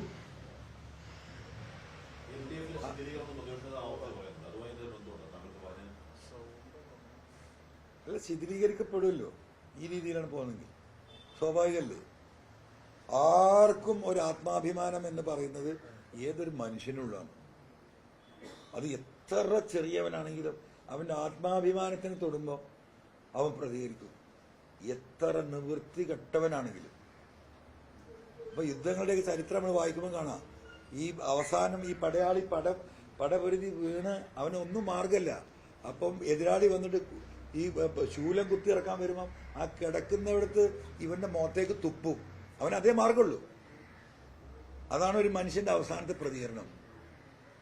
ആ അവസ്ഥയിലേക്ക് കേരളത്തിലെ കൊണ്ടുപോകുന്നുണ്ട്. അത് ഇവർ കാണും ഈ പോക്കാണെങ്കിൽ. അത് അനുഭവിക്കാൻ പോകുന്നത് ഈ പാർട്ടി കെട്ടിപ്പടുത്ത ഈ രക്തസാക്ഷികളും ഈ സാധുക്കളാണ് അതിന്റെ ദുരന്തം അനുഭവിക്കാൻ പോകുന്നത്. പക്ഷെ അതിനൊന്നും പുല്ല് വിലയാണ്. എന്ത് രക്തസാക്ഷി! നിങ്ങൾ കണ്ണൂർ പോയിട്ട് സ്വകാര്യത്തിൽ കാര്യങ്ങൾ സംസാരിക്കുക സഖാക്കളോട്, അപ്പൊ നിങ്ങൾക്ക് മനസ്സിലാവും. മന്ത്രിസഭയിലെ മാറ്റം NCP അവരുടെ പാർട്ടി തീരുമാനിച്ചാൽ മന്ത്രി മാറ്റാമെന്നാണ് മുഖ്യമന്ത്രി പറഞ്ഞത്.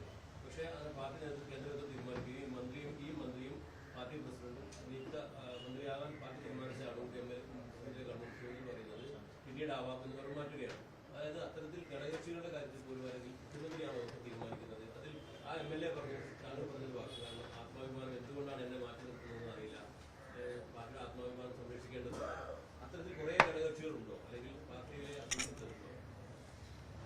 ഓരോരുത്തരുടെയും ആത്മാഭിമാനത്തിന്റെ അളവുകോലിന്റെ വ്യത്യാസമുണ്ട്. ഓരോ മനുഷ്യരുടെയും ആത്മാഭിമാനത്തിന്റെ അളവുകോൽ നിശ്ചയിക്കുന്ന ആ വ്യക്തിയാണ്. ചിലത് കൂടി നിൽക്കും, ചിലത് കുറഞ്ഞു നിൽക്കും. എന്തായാലും ഒരു പൂജ്യത്തിലുണ്ടാവില്ല. അതാ ഞാൻ പറഞ്ഞത്, ഈ പോരാളിയുടെ അവസാനത്തെ എന്താ പറയാ പ്രതികരണം നിലക്ക് ഈ എതിരാളിയെ നേർക്ക് എന്താ പറയാ അങ്ങനെ ഒരു പ്രതികരണം ഉണ്ടാകുന്നുള്ളൂ. ആ പ്രതികരണം പോലും ഇല്ലാത്ത അവസ്ഥയിലേക്ക് ചിലരൊക്കെ മാറുന്നുണ്ടോ എന്നുള്ളത് സമൂഹം പരിശോധിക്കട്ടെ എന്ന്. എന്തിനീ അടിമത്തം? അപ്പൊ ഞാനീ പറയുന്നത് എന്താ, ഈ അടിമത്തത്തിന്റെ പ്രശ്നമുണ്ട്. ഇപ്പൊ ഇവിടുത്തെ റവന്യൂ വകുപ്പ് നിങ്ങളൊന്ന് പരിശോധിച്ച് നോക്ക്. ഞാൻ പുറത്തു വരുന്നുണ്ട്, ഇത് പോലീസിലൊന്നും നിൽക്കൂല. കോടീശ്വരന്മാരായ വില്ലേജ് ഓഫീസർമാര്, കോടീശ്വരന്മാര്. ഒരു വില്ലേജ് ഓഫീസർ കോടീശ്വരനാണെങ്കിൽ അതിന്റെ മേലേക്ക് നിങ്ങളൊന്ന് അന്വേഷിച്ച് നോക്കൂ, എന്തായിരിക്കും സ്ഥിതി. ഇപ്പൊ പ്രശാന്തിനെ അറിയാലോ, താങ്കളിക്കൂടി നാടല്ലേ എടക്കര.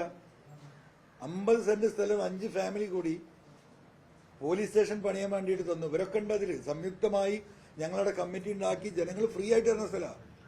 ആ 50 സെന്റ് സ്ഥലം പോലീസിന് കൈമാറി ആ വീട്ടുകാർ കൊടുത്തിട്ട് ഇന്ന് വരെ അതിന്റെ എന്താ പറയാ ലാൻഡ് ട്രാൻസ്ഫർ നടന്നിട്ടില്ല.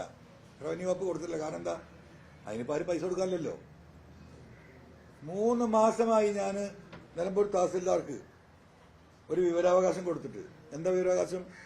നിലമ്പൂർ താലൂക്കിൽ നികത്താൻ പെർമിറ്റ് കൊടുത്ത ഭൂമികളുടെ ഡീറ്റെയിൽസ് ചോദിച്ച് ഒരു MLA ഒരു കത്ത് കൊടുത്തിട്ട് 3 മാസം കഴിഞ്ഞു, ഇന്ന് വരെ തന്നിട്ടില്ല. ഇപ്പൊ കളക്ടർക്ക് അപ്പീൽ കൊടുത്തിരിക്കുന്നു ഞാൻ. അപ്പം മൊത്തം കേരളം നിങ്ങൾ പരിശോധിക്കുകയാണെങ്കിൽ ഇങ്ങനെ പലതും. ഇപ്പൊ കോറികൾ, കാരണം നമ്മുടെ നയരേഖയിൽ പറയാൻ വന്ന കാര്യം എന്താ, കോറികൾ ഇവിടെ എത്ര ക്രഷറുകൾ പൂട്ടിയിരിക്കണം. എന്താ പൂട്ടാൻ കാരണം? പൂട്ടിയിരിക്കുന്നതിന്റെ കാരണം പറഞ്ഞത്, ഇവർക്ക് പെർമിറ്റ് ചെയ്ത പാറയില് അവർക്ക് 1 ലക്ഷം ടണ്ണാണ് പെർമിറ്റ് ചെയ്തിരുന്നെങ്കിൽ അവർ 1.25 ലക്ഷം പൊട്ടിച്ചിട്ടുണ്ട്, അല്ലെങ്കിൽ 1.5 ലക്ഷം പൊട്ടിച്ചിട്ടുണ്ട്. ആ 1.5 ലക്ഷം പൊട്ടിച്ചാൽ എന്താ ചെയ്യേണ്ടത്? എക്സ്ട്രാ പൊട്ടിച്ചതിന് അവർ ഫൈൻ ഇടണം. ഫൈന് എന്ന് പറയുന്നത് ആദ്യം പൊട്ടിച്ചത് ഒരു യൂണിറ്റിന് എന്താ പറയാ 1000 രൂപയാണെങ്കിൽ ഫൈന് വരുമ്പോൾ 3000 രൂപ വരും. 10, 200, 250ഓളം ക്രഷറുകൾ പൂട്ടിക്കിടക്കുക. ഇവരിതിന് ഫൈൻ അടക്കാൻ തയ്യാറാണ്. കാരണം ഇത് പൊട്ടിച്ച് പോകുമ്പോൾ അങ്ങനെ കയറിപ്പോവും. പിന്നെ ഈ പറഞ്ഞ പോലെ വീണ്ടും വന്ന് അസസ് ചെയ്ത് കഴിഞ്ഞാൽ ഓരോ ക്രഷറും 2, 3, 4, 5 കോടി രൂപ കൊടുക്കാനാണ്. ഒരാൾക്ക് ഇത് കണക്കാക്കിയിരുന്ന ഈ പൈസ അടക്കുമെന്ന് പറഞ്ഞിട്ടില്ല. ഈ ക്രഷർ ഉടമകൾ ഇങ്ങനെ കയറി ഇറങ്ങാൻ തിരുവനന്തപുരത്ത്. ഇതൊന്ന് നിശ്ചയിച്ചു കൊടുക്കണ്ടേ? നിശ്ചയിച്ചു കൊടുത്താൽ പൈസ അടച്ചാൽ. ഇപ്പൊ ഞാൻ മനസ്സിലാക്കിയത്, കോറി അസോസിയേഷനും ക്രഷറുകാരുമായി സംസാരിച്ച് മനസ്സിലാക്കിയത്, ഏകദേശം ഇപ്പൊ ഫൈൻ കിട്ടുകയാണെങ്കിൽ 1500, 2000 കോടിന്റെ ഇടക്ക് ഫൈന് കിട്ടാനുണ്ട്. അപ്പൊ എന്താ, ഈ ക്രഷർ ഇവർ ഈ ലോബി തുറക്കാൻ സമ്മതിക്കൂല. ഗവൺമെന്റിലെ ഒരു സെക്ടറാണ്. അപ്പൊ എന്താ, വർക്ക് ചെയ്യുന്നവർക്കൊക്കെ മെറ്റലിന്റെ വില കൂടും. ഹൈ ഡിമാൻഡ്, സാധനമില്ല. ഒന്ന്. രണ്ടാമത്, ഈ പറയുന്ന മംഗലാപുരത്ത് പോയാൽ കർണാടകയിൽ നിന്ന് അങ്ങനെ ഒഴുകി വരികയാണ് സാധനം. പാലക്കാട് പോയി കഴിഞ്ഞിട്ടുണ്ടെങ്കിൽ ഈ പറയുന്ന കോയമ്പത്തൂർ വഴിയും അതുപോലെ തന്നെ പൊള്ളാച്ചി വഴിയും കോടിക്കണക്കിന് രൂപയുടെ സാധനം അങ്ങോട്ട് ഒഴുകുന്നു. കൊല്ലത്ത് പോയാൽ പുനലൂർ വഴി ഒഴുകുന്നു. അപ്പം ഒരു ദിവസം ഏകദേശം 15 തൊട്ട് 20, 25 കോടി രൂപയുടെ മെറ്റീരിയൽസ് അന്യ സംസ്ഥാനത്ത് ഇങ്ങോട്ട് വരുന്നു. നമുക്ക് വല്ല ടാക്സ് ഉണ്ടോ? ഒരു പൈസ ടാക്സ് ഇല്ല, ഒരാൾക്കും കിട്ടാനില്ല. അതൊരു ഭാഗത്ത് നടക്കുക. ഇപ്പൊ അവർ ചെയ്തിരിക്കുന്ന മറ്റൊരു കാര്യം, ഇപ്പൊ നാഷണൽ ഹൈവേന്റെ വർക്ക് നടക്കുകയാണ്. അഴിമതി നടക്കുന്നതിന്റെ കാര്യങ്ങൾ പറയും, നിങ്ങളിലേക്ക് ശ്രദ്ധിക്കുക. മറ്റൊരു കാര്യം ഇപ്പൊ അവർ ചെയ്തിരിക്കുന്നത് എന്താ, ഇപ്പൊ നമ്മുടെ നാഷണൽ ഹൈവേന്റെ വർക്കുകൾ നടക്കുന്നുണ്ട്. ഈ ക്രഷറുകൾ തുറന്നു വെച്ചാൽ ലക്ഷക്കണക്കിന് ആളുകൾക്ക് അവിടെ തൊഴിലുണ്ടാവും. ആ ഏർപ്പാട് നടക്കും, അവരെ വണ്ടി ഓടും, ആ ഉള്ള പ്രദേശം ഒന്ന് ഉണരും. ഇതിന് പുറമെ അത് തുറന്നു കൊടുക്കില്ല, ഫൈൻ അടക്കാൻ അവർ അതിന്റെ ഫൈന് കണക്കാക്കി കൊടുക്കില്ല. ഇതിനൊക്കെ പുറമെ ഇപ്പൊ കഴിഞ്ഞ ആഴ്ച ഒരു ഓർഡർ ഇറങ്ങി നിൽക്കുന്നു. എന്താ ഓർഡർ? കേരളത്തിലെ എല്ലാ റവന്യൂ ഭൂമിയും ഈ കോൺട്രാക്ടർമാർക്ക് പൊട്ടിക്കാം. ഏത്? ഈ നാഷണൽ ഹൈവേയുടെ ആ ഓർഡർ ഞാൻ നിങ്ങൾക്ക് തരാം, ഫോണിലുണ്ട്. അപ്പം സർക്കാർ ഭൂമിയിൽ നിന്ന് നിങ്ങൾക്ക് ആവശ്യമില്ല, പൊട്ടിച്ചെടുത്തോ. ഒരാളും ഈ ഓർഡർ കണ്ടിട്ടില്ല. ഇത് അണ്ടർഗ്രൗണ്ടാ, ജിയോളജിന്റെ പെർമിഷൻ ഒന്നും വേണ്ട. നാഷണൽ NHI ഇവർക്ക് ഇത്രയും ഏരിയ വരുന്ന ഈ വിസ്തൃതിയിൽ പെടുന്ന പാറ പൊട്ടിക്കാൻ ഈ NH വർക്കുമായി ബന്ധപ്പെട്ട് NHI പെർമിറ്റ് ചെയ്തിരിക്കുന്നു. അത് നേരെ ജിയോളജി കൊണ്ടുപോയി കൊടുത്താൽ ആ പ്ലാനിൽ സീലടിച്ച് കൊടുക്കും. പിറ്റേന്ന് രാവിലെ അവർക്ക് ബ്ലാസ്റ്റ് ചെയ്യാം. മൈനിങ് ലൈസൻസ് വേണ്ട, ബ്ലാസ്റ്റിംഗ് ലൈസൻസ് വേണ്ട, ഒന്നും വേണ്ട. ആരുടെ പൊട്ടിക്കുന്നത്? ഈ നാടിന്റെ പൊതുസ്വത്ത്. ആ രീതിയിൽ എല്ലാ മേഖലയിലും ഇതിപ്പോ എന്ത് നമ്മൾ വിസ്തരിക്കാൻ നിന്നാൽ തീരൂല. അപ്പൊ ഒരുപാട് വിഷയങ്ങളുണ്ട്. കഴിഞ്ഞ 4-5 കൊല്ലമായി ഇവിടെ നടന്നുകൊണ്ടിരിക്കുന്ന ഈ തരത്തിലുള്ള ഏർപ്പാട്. പുഴ മുഴുവൻ നിറഞ്ഞ് മണ്ണും മണലും നിറഞ്ഞിക്കുക. എത്ര വട്ടം സർക്കാർ ഓർഡർ ഇട്ടു. നിയമസഭയിൽ ഈ വിഷയം ഉന്നയിച്ച് അപ്പോൾ ഓർഡർ ഇടും. അപ്പൊ നിങ്ങൾക്ക് ഇപ്പൊ ഇതൊന്നും കേൾക്കണ്ട അല്ലേ? അല്ല ഇതൊന്നും നിങ്ങൾക്ക് കേൾക്കണ്ട. നിങ്ങൾക്ക് പാകെ കേൾക്കേണ്ട പാർട്ടിന്റെ സ്ട്രക്ചറാണ്. എനിക്ക് പറയാൻ സൗകര്യമില്ല, വിട്ടേക്ക്. ഈ നാട് നേരിടുന്ന ഇത്ര വലിയൊരു വിഷയം സംസാരിക്കുമ്പോ അതിന്റെ അടിയിൽ നിങ്ങൾക്ക് സമയമുണ്ടല്ലോ, നിങ്ങൾ അപ്പ ചോദിക്ക്. ഞാൻ ഈ നാട് നേരിടുന്ന അഴിമതി നിങ്ങളുടെ മുന്നിൽ അന്വേഷിക്കാൻ വേണ്ടി തുറന്നിടുക. ഞാൻ വായോണ്ട് പറയില്ല, വിത്ത് ഡോക്യുമെന്റാ ഞാൻ പറയുന്നത്.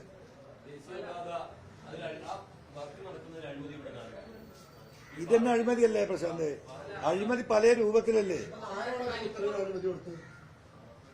റവന്യൂ വകുപ്പ് അല്ലാതെ പാറ പൊട്ടിക്കണേ റവന്യൂ വകുപ്പ് അല്ലേ കൊടുക്കണ്ടേ?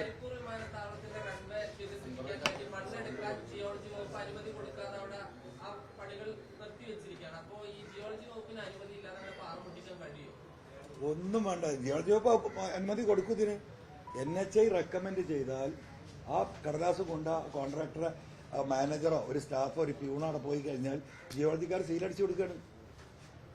ഞാൻ ഇപ്പൊ തരാം. ഈ പ്രസ് കോൺഫറൻസ് കഴിഞ്ഞ് ഞാൻ താരം തരാം. നിങ്ങൾ കൊടുത്തോ?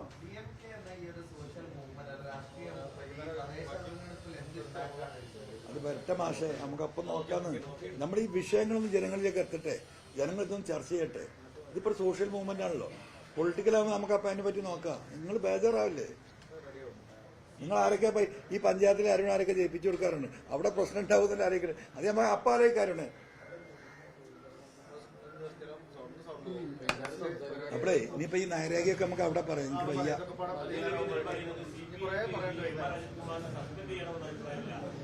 എങ്ങനെ ഒരു മിനിറ്റ് നിങ്ങൾ മിണ്ടല്ലേ? നിങ്ങൾ അല്ലാതെ പറഞ്ഞേ.